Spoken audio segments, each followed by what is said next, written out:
इरफान जामियावाला साहब, अस्सलाम वालेकुम। आपका स्वागत है देशवासियों, और ख़ास करके मुसलमानों का मैं ध्यान इस तरफ चाहता हूँ। वो इसलिए कि ये जो सवाल हम करने वाले हैं इरफान जामियावाला साहब से, वो ताल्लुक़ रखता है कांग्रेस के अल्पसंख्यक के जो चेयरमैन हैं और इंडिया चेयरमैन हैं इमरान प्रताप गढ़ी से। तो जामियावाला साहब, 2018 में जब हम मुस्लिम अधिकार मसौदा लेकर के देश भर में सबको दे रहे थे, उसी दरमियान हमें इमरान प्रताप गढ़ी से भी मुलाकात करके उनको हमने मसौदा दिया था। अब उनको देने का कारण ये नहीं था कि वो एक शायर हैं, बल्कि दो नज़रिया था उन्हें देने का, क्योंकि उलमाए कराम को भी हम दे रहे थे, जो एक्टिविस्ट हैं बड़े जो नज़र में आए थे उसकी वजह से भी दे रहे थे। तो इमरान भी एक शायर की हैसियत से, उस नज़रिए से भी पब्लिक पर्सनालिटी है, इसलिए भी उन्हें देना था।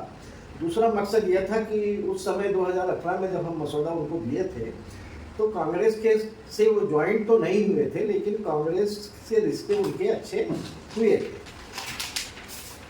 तो जब हमने उन्हें दिया था मसौदा, तो उन्होंने कहा था कि भैया हम इस बात को कांग्रेस के आला कमान तक भी पहुंचाएंगे, हम डिस्कस करेंगे उसके ऊपर। और उन्होंने वादा किया था कि ये हम जिम्मेदारी लेते हैं कि मुसलमानों के मसले हैं, इसलिए हम पहुंचाएंगे। तो उस समय तो उन्होंने, हमें तो पता नहीं उन्होंने पहुंचाया नहीं पहुंचाया, लेकिन हम तक कोई खबर नहीं आई उनकी तरफ से भी या पार्टी की तरफ से। लेकिन जब ये चेयरमैन हो गए, अल्पसंख्यक के नेशनल प्रेसिडेंट हो गए कांग्रेस के, तो फिर हमने उनको जो है सोशल मीडिया के ज़रिए, उनके ट्विटर के ज़रिए, उनके व्हाट्सएप के ज़रिए हमने वो उनका वादा जो है याद दिलाया। उसके बाद भी कुछ भी रिस्पॉन्स नहीं किया है उन्होंने। तो इसके ऊपर जामियावाला साहब, आप मिलते जुलते रहते हैं ऐसे लोगों से भी, तो फिर से आप भी उन्हें याद कराइए। जी, मैंने ना आपका ये मसौदा पढ़ा, ये तमाम मसौदा पढ़ा और बहुत ही उम्दा मसौदा है। ये मसौदा आपने राहुल गांधी जी को भी दिया था, यही मसौदा, और वो अपना इमरान प्रताप गढ़ी साहब को दिया था। मैं इस पर कुछ कहना चाहता हूँ। मेरा ये मानना है कि जितने भी स्कूल कॉलेज हैं ना, कॉलेज में जब आए ना, तो उनको कॉलेज में एक पेपर होना चाहिए, जो पेपर फिलोसफी की जो बात आपने किया लिखा है, मंतिक की जो बात है, उसमें राजनीति कैसे की जाए, कैसे बात की जाए, कैसे वो की जाए, तमाम चीज़ें हो। हमारे जितने भी वो लीडरान, मुस्लिम लीडरान हमारे हैं, इमरान प्रताप गढ़ी हो, नदीम साहब हो, इमरान किटबई साहब हो, शकीलुज़्ज़मान अंसारी साहब हो, शकील तोमस अंसारी साहब ने मंत्री थे तब कुछ नहीं कर पाए। तो सर आप कहाँ हैं? कांग्रेस में जो चीज़ एक जामा पहनाया गया है, झूठा जामा पहनाया गया है, या राजनीतियों में एक झूठा जामा पहना गया है माइनॉरिटी सेल का। सर इससे उनका किसी भी पार्टी में कोई उसका कुछ इज्जत ही नहीं होती, उनके अध्यक्ष को कोई इज्जत नहीं होती है। वो है कि उनको एक जामा पहना दिया गया है कि माइनॉरिटी सेल का अध्यक्ष है, आप मुसलमानों का रहबर है आप, लेकिन वो बोल तक नहीं पाते। आप जब देखेंगे इनकी नेशनल कमेटी की जब मीटिंग होती है, क्योंकि मैं इसलिए बोल रहा हूँ कि मैं जामिया मिल्लिया इस्लामिया और अलीगढ़ मुस्लिम यूनिवर्सिटी के मुसलमानों का बड़ा कांग्रेस का लीडर रहा है। आपने इंडिया गठबंधन से लेकर तमाम चीजें देखा, क्या इंडिया गठबंधन में कहीं इमरान प्रताप गढ़ी दिखे आपको मेन स्टेज पे?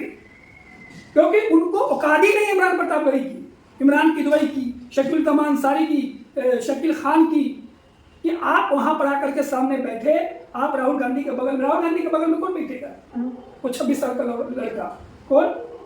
अपना शिवसेना का जो वो है आदित्य ठाकरे, समझे, वो उसका जो चौधरी चरण सिंह के जो पोता था, क्या नाम उसका अभी जो है, क्योंकि मैं सबको रिसीव करने गया था और सबको वहां पर, वो राहुल गांधी के बगल में बैठा हुआ है, इमरान प्रताप गढ़ी हो चाहे कोई बड़ा लीडर हो।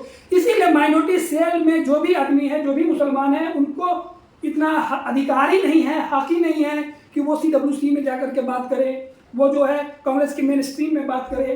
अब कांग्रेस के जो 29-30 साल की मेरी राजनीति में मैंने यही देखा, मेरी लड़ाई इसलिए है कि मुझे भी यही जमा पहनाया जा रहा था।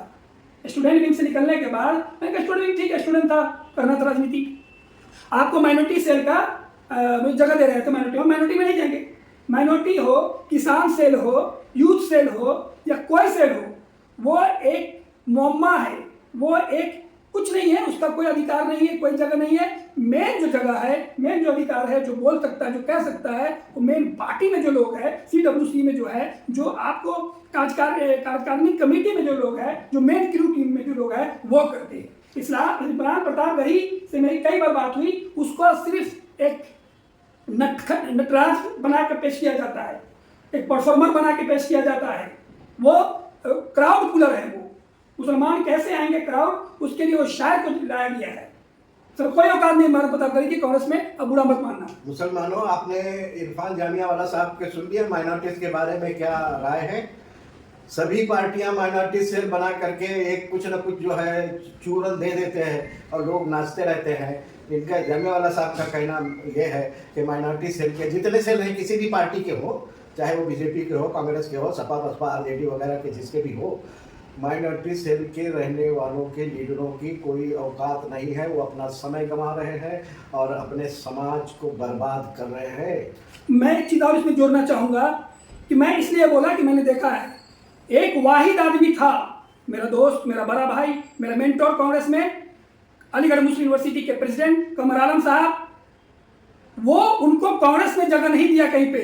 एक वाहिद आदमी था हिंदुस्तान में जो इंदिरा गांधी से आंख मिला के बात किया और इंदिरा गांधी को ANU में एंट्री नहीं दिया और बोला कि मैडम आप हजारों करोड़ों लाखों जाहिलों पे हुकूमत करते हैं, लेकिन मैं अलीगढ़ मुस्लिम यूनिवर्सिटी के प्रेसिडेंट हूँ, 40,000 30,000 पढ़े लिखों की सदारत करता हूँ। और वो इंदिरा गांधी ये सुनना था और वापस चले गए। लेकिन कांग्रेस ने कमर आलम भाई को कहीं जगह नहीं दिया। कांग्रेस ने जब इंदिरा गांधी ने उन्हें बुलाया, मेरे पास में फोटो है, मीम अफजल के साथ फोटो, मीम अफजल को फोन किया, कमर आलम को बुलाया, मीटिंग हुई थी दोबारा, बोला आपको माइनॉरिटी का ये बना रहा हूँ, समझ रहे ना। कमर आलम ने साफ मना कर दिया, बोला कि माइनॉरिटी में नहीं, आप मुझे मेन पार्टी के मेन बॉडी में दीजिएगा, मेन बॉडी में आप अगर जगह नहीं देंगे तो हम क्या करेंगे। और उनको माइनॉरिटी में इधर उधर घुमाते घुमाते उनको इंतकाल हो गया, खत्म हो गए। 12 लैंग्वेज फ्लुएंट बोलता था वो आदमी। मेरे ख्याल से अलीगढ़ मुस्लिम यूनिवर्सिटी में उससे बढ़िया प्रेसिडेंट कोई नहीं हुआ, लेकिन कांग्रेस ने उसको जगह नहीं दिया कहीं पे। तो आप सोचिए, जब तो उनको जगह नहीं मिला तो आपको कहाँ से मिलेगा। तो बहरहाल देशवासियों और मुसलमानों और इमरान प्रताप गढ़ी साहब, आपको भी मैं याद तो दिला दिया है, लेकिन फिर से कह रहा हूँ कि कांग्रेस पार्टी वाकई में अगर इस देश में कुछ करना चाहती है तो उन्हें ईमानदार होना चाहिएगा। ये जो माइनॉरिटी सेल, ये सेल, वो सेल का जो लॉलीपॉप है वो बंद करना चाहिए। और गुजारिश ये है, कांग्रेस को सुझाव भी है और गुजारिश भी है कि अगर इस देश के अंदर आपको राजनीति में कुछ करना है तो मुसलमान आपके साथ हमेशा रहा है, और जब इसने साथ छोड़ दिया तो आपको देश ने छोड़ दिया है। अगर वाकई में आप मुसलमानों को चाहते हैं तो ईमानदारी से जहाँ जहाँ पर सरकारें हैं जो स्टेट में, वहाँ पर उनके हक हकूक़ का ख्याल रखें, एक बात। और जहाँ पर सरकारें नहीं हैं, केंद्र में आपकी सरकार नहीं है, तो कांग्रेस पार्टी तो आपकी है, उसके अंदर मुसलमानों की नुमाइंदगी जो दीजिए, ये तो कर सकते हैं ना साहब। जब सरकार आएगी तब देखा जाएगा हिस्सेदारी की, लेकिन जब तक सरकार नहीं आती है तब तक पार्टी के अंदर मुनासिब जिम्मेदारी परसेंटेज कांग्रेस ने देना चाहिए। धन्यवाद जी, शुक्रिया जामिया वाला साहब, बहुत बहुत शुक्रिया इस्माइल बाटी वाला साहब। आप इस तरह से हक हुकूक की आवाज़ उठाते रहे मुसलमानों के लिए, और मैं यही कहूँगा इंशाल्लाह आपकी जो मेहनत है एक रोज़ ज़रूर कामयाब होगी, और हो रही है। आज लोग सुन रहे हैं, बात कर रहे हैं, आपकी चीज़ों पे सोच रहे हैं, ये बहुत बड़ी बात है। और मैं एक बार फिर तमाम मुस्लिम लीडरान को ये कहना चाहता हूँ कि वो नेतागिरी करे, वो लीडरशिप करे, वो कुछ भी करे, लेकिन मेन वो जो माइनॉरिटी सेल आपके लिए क्यों बनाया गया, आप तो माइनॉरिटी है ही। अगर आप नेता हैं तो आप मेन बॉडी में जाए, आप माइनॉरिटी में ना जाए, साफ मना कर दे, जैसे मैंने मना किया, जैसे कमर आलम भाई ने मना किया। और तमाम जो सोच वाले हैं, जो इल्म हिकमत रखने वाले लोग हैं, जो मुसलमान से प्यार करते हैं, अपने हुक्म से प्यार करते हैं, वो ना जाए, कोई सेल की जगह नहीं है। बहुत बहुत शुक्रिया इस्माइल साहब, अल्लाह।